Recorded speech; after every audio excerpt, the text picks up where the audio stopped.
হযরত ইব্রাহিম আলাইহিসসালাম কিভাবে তার প্রিয় পুত্র ইসমাইলকে কুরবানি করতে উদ্যত হয়েছিলেন। সেই সময় ফেরেশতা জিবরাইল আলাইহিসসালাম কেন নিচে নেমে এসেছিলেন, কেন শয়তানকে উদ্দেশ্য করে 7 বার পাথর ছুঁড়ে মারে, এই প্রথা কিভাবে শুরু হয়েছিল জানতে হলে ভিডিওটি স্কিপ না করে শেষ পর্যন্ত দেখুন। জিলহজ মাসের কোনো এক নিস্তব্ধ রাতের কথা। চারদিকে শুনশান নীরবতা বিরাজ করছিল। আল্লাহর নবী হযরত ইব্রাহিম আলাইহিসসালাম গভীর ঘুমে আচ্ছন্ন ছিলেন। তিনি একটি স্বপ্ন দেখতে পান। তিনি দেখতে পান যেভাবে কোনো পশুকে কোরবানি করা হয়, ঠিক তেমনি তিনি তার প্রিয় পুত্র হযরত ইসমাইল আলাইহিসসালামকে জবাহ করছেন। এই স্বপ্ন দেখে তিনি ভয় পেয়ে যান এবং ঘুম থেকে জেগে ওঠেন। ঠিক এমনই ভয়ঙ্কর স্বপ্ন তিনি বেশ কিছুদিন ধরে দেখছিলেন। ইব্রাহিম আলাইহিসসালাম তখন বুঝতে পারলেন, নিশ্চয়ই আল্লাহ তাআলা তাকে তার প্রিয় পুত্র ইসমাইলকে কুরবানি করার নির্দেশ দিচ্ছেন। আল্লাহ তাআলা তাকে পরীক্ষা করতে চাইছেন। এটা এমন এক নির্দেশ ছিল যে কাজ করার কথা কোনো বাবা কল্পনাও করতে পারে না। যেমন করে আল্লাহ তাআলার নবী এবং রাসূলদেরকে সমগ্র সৃষ্টি জগতের মাঝে সবচেয়ে বেশি সম্মানিত করেছেন, ঠিক তেমনি আবার আল্লাহ তাআলা নবী রাসূলদের কাছ থেকে সবচেয়ে কঠিন পরীক্ষা নিয়েছেন। তাদের উপর সবচেয়ে বেশি বিপন্ন হতে বসেছে।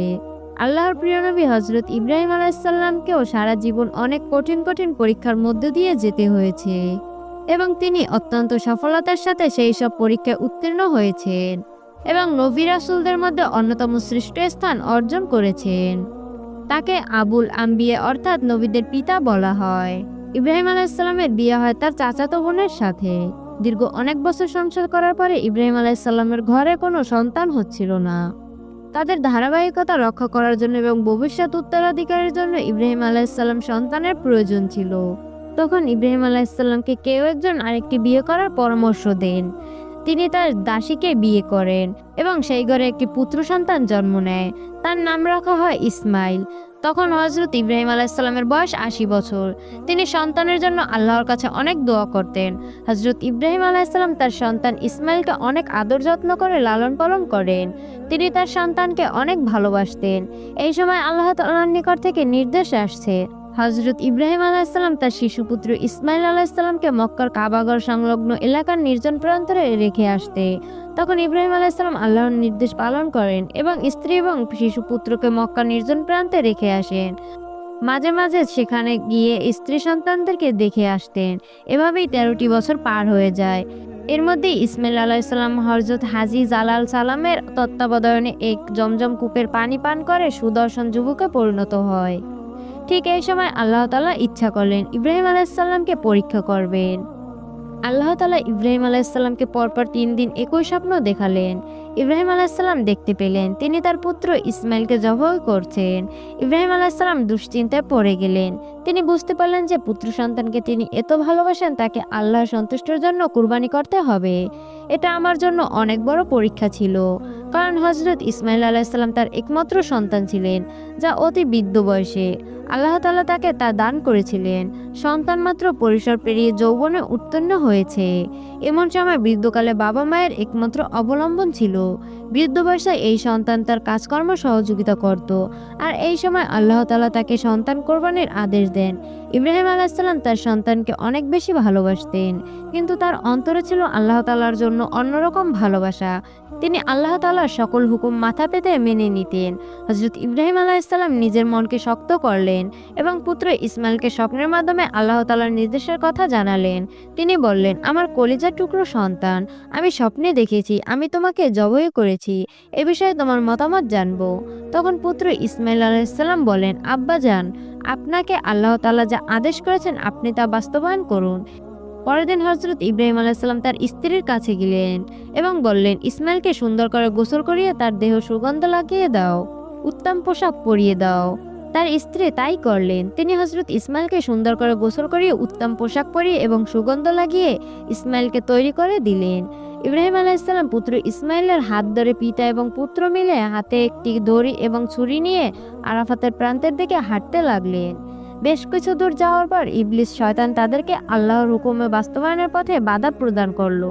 এর আগে শয়তান ইসমাইলের মায়ের কাছে গিয়েছিল। শয়তান তাকে কুমন্ত্রণা দেওয়ার উদ্দেশ্য বলল, হে হাজিরা, ইব্রাহিম আলাইহিসসালাম তার ছেলে ইসমাইল আলাইহিসসালামকে জবাই করার জন্য নিয়ে গিয়েছে।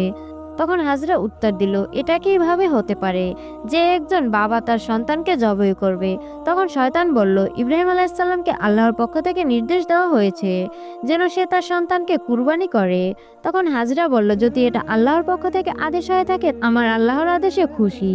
শয়তান সেখান থেকে হতাশ হয়ে ফিরে আসলো। হজরত ইসমাইল আলাইহিসসালামের কাছে এসে হজরত ইসমাইল আলাইহিসসালামকে বলতে লাগলো, তোমাকে তোমার বাবা জবাই করার জন্য নিয়ে যাচ্ছে। তখন হজরত ইসমাইল আলাইহিসসালাম জিজ্ঞেস করলেন, কেন? শয়তান তখন বলল, তোমার পিতা ইব্রাহিমকে আল্লাহ তাআলা আদেশ করেছেন তোমাকে কুরবানি করার জন্য। হজরত ইসমাইল আলাইহিসসালাম তখন বললেন, যদি আমার কুরবানি আল্লাহ তাআলা কবুল করে থাকেন, আমার জন্য এর থেকে খুশির কথা আর কি হতে পারে? এরপরে শয়তান হজরত ইব্রাহিম আলাইহিসসালামের মনে কুমন্ত্রণা দিতে লাগলো। ইব্রাহিম আলাইহিসসালাম আল্লাহর নবী ছিলেন। তিনি শয়তানকে চিনতে পারলেন এবং শয়তানের কুমন্ত্রণা বুঝতে পারলেন। তিনি বললেন, শয়তান তাকে আল্লাহর হুকুম পালনে বাধা প্রদান করছে। তিনি শয়তানকে বিতাড়িত করার জন্য পাথর কুড়িয়ে নিয়ে শয়তানের দিকে ছুরি মারতে লাগলেন এবং বলতে লাগলেন, বিতাড়িত শয়তান, আমার সামনে থেকে চলে যাও। ইব্রাহিম আলাইহিসসালামের এই আমল আল্লাহ তাআলার কাছে খুবই পছন্দ হয়, যার কারণে আল্লাহ তাআলা ইব্রাহিম আলাইহিসসালামের এই স্মৃতি সবসময় স্মরণ রাখার জন্য এই সময় শয়তানকে লক্ষ্য করে 7 বার পাথর ছুঁড়ে মারাকে হাজিদের জন্য একটি আমল হিসাবে সংযুক্ত করেছেন। আজও হাজিরা হজের সময় শয়তানকে লক্ষ্য করে পাথর ছুঁড়ে মারে। হজরত ইব্রাহিম আলাইহিসসালাম ইসমাইলকে নিয়ে পাহাড়ের চূড়ায় আরোহণ করেন। হজরত ইব্রাহিম আলাইহিসসালামের পুত্র ইসমাইলকে জমিনে শুয়ে পড়ার নির্দেশ দেন। ইসমাইল আলাইহিসসালাম বললেন, আব্বা, আমি উপর হয়ে শুয়ে এবং আপনি আপনার চোখে কাপড় বেঁধে নিন, যাতে করে আমরা একে অন্যের চেহারা দেখতে না পাই। কারণ জবাই করার সময় আমরা একে অন্যকে দেখতে পেলে আমাদের প্রতি ভালোবাসা জন্মাবে, আল্লাহর হুকুম পালনে বাধা হয়ে দাঁড়াতে পারে। যখন ইব্রাহিম আলাইহিসসালাম ইসমাইল আলাইহিসসালামকে জবাই করার জন্য তার গলায় ছুরি চালানো হয়, তখন আল্লাহ তাআলা ফেরেশতা জিবরাইল আলাইহিসসালাম ইতিমধ্যে ইসমাইল আলাইহিসসালামের জায়গায় একটি দুম্বা রেখে দিল এবং সেই দুম্বাটি কুরবানি হয়ে গেল।